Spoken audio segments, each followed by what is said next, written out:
अस्सलाम वालेकुम। शुरू अल्लाह के नाम से जो बड़ा मेहरबान निहायत रहम करने वाला है। अल्लाह पाक आप तमाम देखने वालों को अपने हिफ्ज़ो अमान में रखे, आमीन।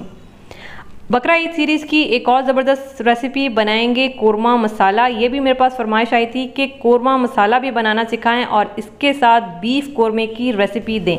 तो आज हम बनाएंगे ज़बरदस्त किस्म का कोरमा मसाला। फिर आने वाली जो नेक्स्ट वीडियो होगी उसमें हम तैयार करेंगे बीफ कोरमा। ये 1.25 किलो गोश्त के लिए हम मसाला तैयार कर रहे हैं, कोरमा मसाला तैयार कर रहे हैं।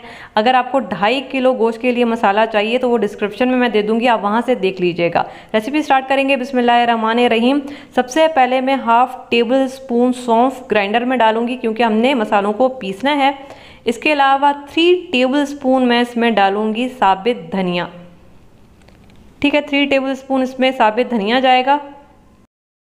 इसके अलावा मेरे पास 1 टेबल स्पून भुना कुटावा ज़ीरा है। सिंपल मैंने 1 टेबल स्पून ज़ीरा लिया, ज़ीरे को फ्राई पैन में डाला, हल्की आंच पे मैंने ज़ीरे को गर्म कर लिया।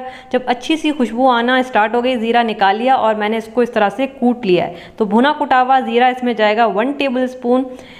इसके अलावा मेरे पास तकरीबन ये 25 अदद साबित काली मिर्चें हैं जो इसमें जाएंगी। तकरीबन 10 अदद मैं इसमें डालूंगी साबित हरी इलायची। 4 से 5 मैं इसमें डालूंगी काली वाली इलायची जो होती है। 4 भी डाल सकते हैं, 5 भी डाल सकते हैं, आपकी मर्ज़ी है। इसके अलावा छोटे छोटे टुकड़े हैं मेरे पास दालचीनी के 3 अदद। 1-1 इंच का टुकड़ा लेना है हमने, ये भी ग्राइंडर में जाएगा। और अब हमने इसको पीस लेना है, बिल्कुल बारीक पाउडर की तरह हमने इसको पीसना है। तकरीबन 3 से 4 मिनट आप इसको पीसें, जितना मुमकिन हो सके इसको बारीक हमने पीस लेना है। तो ये देखें जी, ये मसाला हमारे पास तैयार होकर आ गया है। मैं जितना भी इसको बारीक पीस सकती थी मैंने इसको बारीक पीसा है, लेकिन फिर भी इसमें थोड़ा बहुत मोटे मोटे पीसेस रह जाते हैं। हमने क्या करना है, इसको छान लेना है। एक छन्नी लेनी है और छन्नी में मैं इसको डालूंगी और उसके बाद हमने इसको छान लेना है। जितना बारीक मसाला होगा उतना अच्छा आपका कोरमा तैयार होगा। मसाला बहुत बारीक होना चाहिए, तभी फिर आपका अच्छा और मज़ेदार कोरमा तैयार होगा।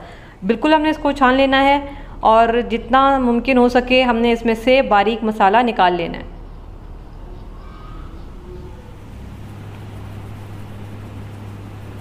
ये देखिए, इस तरह से हमने इसको छान लेना है और इसके बाद हमारे पास ये मोटे मोटे पीसेस रह जाएंगे।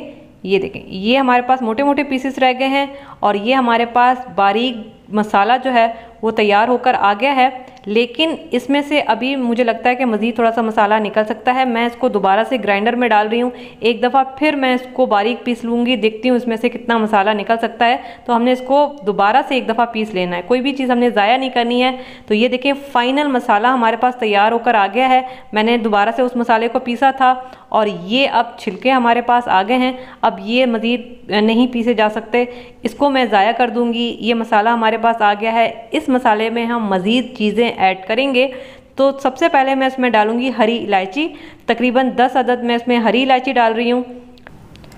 3 तेज़ पत्ते मैं इसमें डालूंगी, छोटे साइज़ के मैं डाल रही हूँ।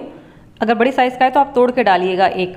और तकरीबन 10 अदद मैं साबित काली मिर्चें डाल रही हूँ, साबित वाली। 1 टेबल स्पून मैं इसमें डालूंगी लाल वाली मिर्चें, पिसी हुई लाल मिर्च मैं इसमें डालूंगी। तकरीबन 4 से 5 मैं इसमें डालूंगी लौंग।